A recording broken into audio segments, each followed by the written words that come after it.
Hello dear friends, accounts master ji में आप सभी का स्वागत है। सीबीएसई क्लास 12 टर्म 1 एग्जामिनेशन अब आपका बहुत करीब है। उम्मीद की जा रही है कि 15 अक्टूबर या उससे पहले CBSE exam date sheet issue कर देगी और आपके एग्ज़ाम अराउंड 10 to 15 नवंबर से स्टार्ट हो सकते हैं। आज की इस वीडियो में हम बात करेंगे अकाउंट्स की preparation strategy for term 1 examination. तो सबसे पहले तो हम ये समझ लेते हैं कि हमारा सिलेबस क्या है। इस पर ऑलरेडी वीडियो बना हुआ है, पर एक बार चैप्टर हम ओवरऑल देख लेते हैं। तो पार्टनरशिप के आपके 4 चैप्टर आ रहे हैं, जिसकी वेटेज 18 मार्क्स की है। Partnership fundamental, goodwill valuation, change in profit sharing ratio, admission of partner. 4 chapter और 18 मार्क्स का वेटेज। नेक्स्ट कंपनी अकाउंट में से आ रहा है आपका accounting for share capital, issue of shares, और इस अकेले चैप्टर की वेटेज 12 मार्क्स की है, पर ये चैप्टर बड़ा भी है। एनालिसिस ऑफ फाइनेंशियल स्टेटमेंट जो आपका पार्ट बी होता है, वहां से आपके 3 चैप्टर्स आ रहे हैं। फाइनेंशियल स्टेटमेंट ऑफ कंपनी, जिसमें हमको फॉर्मेट सिखाया जाता है कंपनी के स्टेटमेंट ऑफ पीएल का, कंपनी के बैलेंस शीट का, शेड्यूल 3 के हिसाब से। हम हेड और सब हेड वाली चीज़ें भी यहीं सीखते हैं। नेक्स्ट चैप्टर है एनालिसिस ऑफ फाइनेंशियल स्टेटमेंट। इसको लेकर बहुत लोगों को डाउट था कि ये चैप्टर टर्म 1 में इंक्लूडेड है कि नहीं है। मैंने अपने वीडियो में बताया था कि ये इंक्लूडेड है और सीबीएसई सैम्पल पेपर में इसके क्वेश्चन भी आए हैं। तो इस बात को और साबित करते हैं कि एनालिसिस ऑफ फाइनेंशियल स्टेटमेंट, ये जो थ्योरी वाला चैप्टर है, जिसमें हमको सिखाया जाता है कि वेरियस टूल्स क्या होते हैं फाइनेंशियल स्टेटमेंट को एनालिसिस करने के। एक्सटर्नल एनालिसिस क्या होता है, इंटरनल क्या होता है, हॉरिजॉन्टल एनालिसिस क्या होता है, वर्टिकल एनालिसिस क्या होता है। ये जो पूरा चैप्टर है ये आपका कवर्ड है और आएगा। और अगला चैप्टर है आपका अकाउंटिंग रेशियोज या रेशियो एनालिसिस।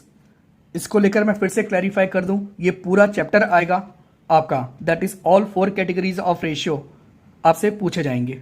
तो ये हमारा सिलेबस है।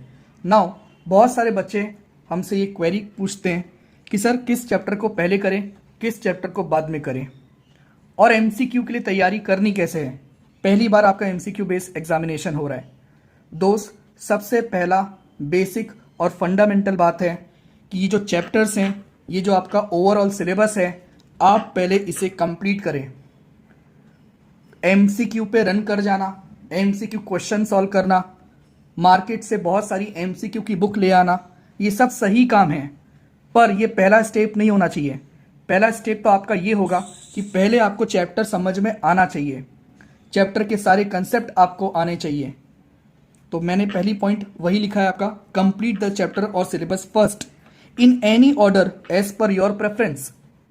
सबका अलग अलग तरीका होता है पढ़ने का, तो मैं एक तरीका बताऊंगा, वो कुछ बच्चों के लिए सूटेबल हो सकता है, दूसरे बच्चों के लिए नहीं हो सकता।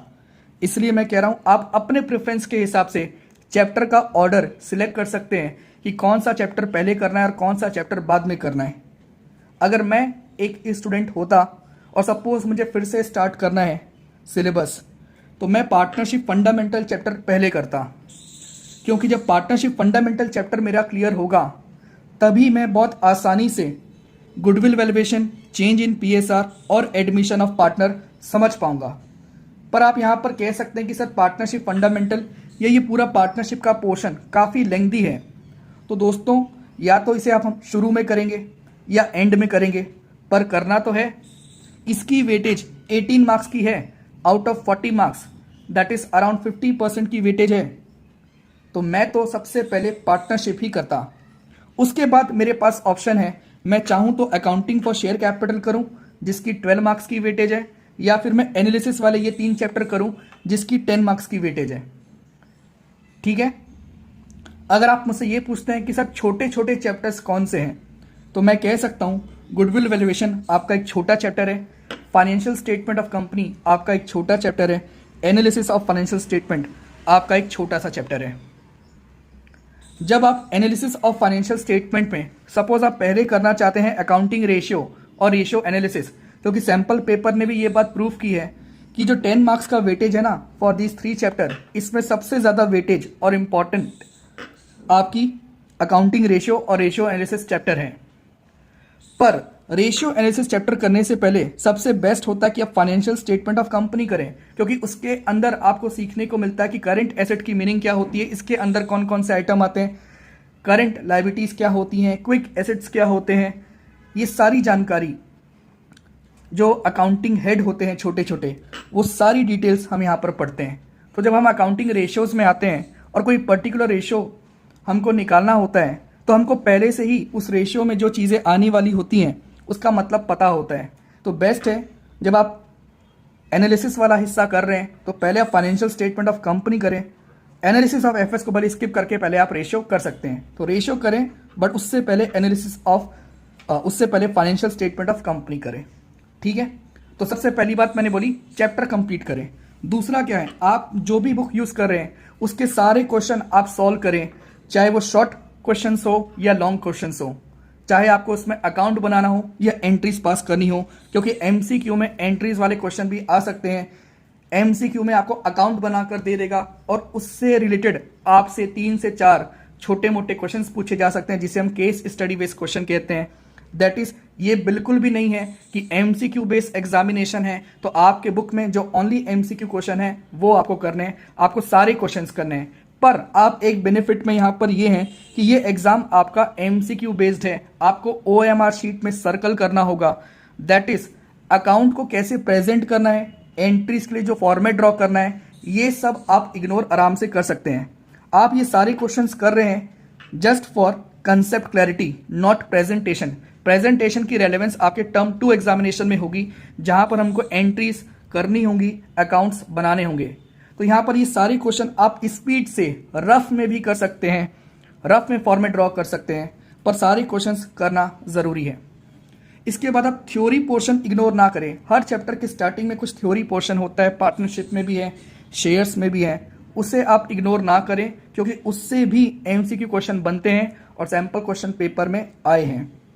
तो वंस आपने चैप्टर कंप्लीट कर लिया, उसके सारे क्वेश्चंस आपने सॉल्व कर लिए। सारे क्वेश्चन कहने का मेरा मतलब ये है कि बुक में 2 तरह के क्वेश्चंस होते हैं, एक तो आपकी इलस्ट्रेशंस होते हैं और चैप्टर के एंड में प्रैक्टिस क्वेश्चन होते हैं। आप दोनों में से कोई एक कर सकते हैं, या तो आप सारे इलस्ट्रेशंस कर लें या सारे आप प्रैक्टिस क्वेश्चन कर लें। दोनों करने की जरूरत नहीं है, क्योंकि दोनों ऑलमोस्ट सेम ही होते हैं, सेम लेवल के होते हैं, इवन नंबर ऑफ क्वेश्चंस भी ऑलमोस्ट मैच करते हैं। तो वंस आपका चैप्टर कंप्लीट हो गया, आपने सारे क्वेश्चन कर लिए, आपने थ्योरी पोर्शन भी कवर कर लिया, इसके बाद जैसे जैसे आपका चैप्टर एंड होता है वैसे वैसे आप एमसीक्यू सॉल्व करो। ये एमसीक्यू अगर आपकी बुक में है तो आप बुक से सॉल्व करें, अगर आपके बुक में जो अभी आप यूज़ करते हैं उसमें आपको एमसीक्यू क्वेश्चन कम लग रहे हैं या केस स्टडी बेस्ड क्वेश्चन नहीं है, असर्शन रीजन बेस्ड क्वेश्चन नहीं है, तो मार्केट में स्पेसिफिक बुक्स आ रही हैं एमसीक्यूज़ की, आप वो बुक खरीद कर एमसीक्यू क्वेश्चन प्रैक्टिस कर सकते हैं। या जहाँ से भी आपको एमसीक्यू क्वेश्चन मिलता है, चैप्टर वाइज मिलता है, तो बेस्ट तरीका वही होता है, मैंने फंडामेंटल पढ़ा और फिर मैंने फंडामेंटल के एमसीक्यू क्वेश्चन सॉल्व कर लिए। ठीक है, इसके बाद जब आपका ये पोर्शन भी कंप्लीट हो जाएगा कि आपने सारे चैप्टर के एमसीक्यू चैप्टर वाइज कर लिए हैं, उसके बाद बहुत सारे publisher, book authors CBSE sample paper के अलावा सीबीएसई सैंपल पर स्ट्रिक्टली बेस्ड अपने मॉक टेस्ट पेपर लॉन्च किए। दैट इज अनसॉल्व्ड पेपर हम कह सकते हैं। आप उसको सॉल्व करें और उसके लिए अपने घर में एग्जाम एनवायरनमेंट क्रिएट करें। हो सके तो ओएमआर शीट अगर आप अरेंज कर सकते हैं तो अरेंज कर लीजिए, मिल जाएगा आपको उसका प्रिंट आउट। और 1.5 घंटे में 90 मिनट्स में आपको 45 क्वेश्चन सॉल्व करना है।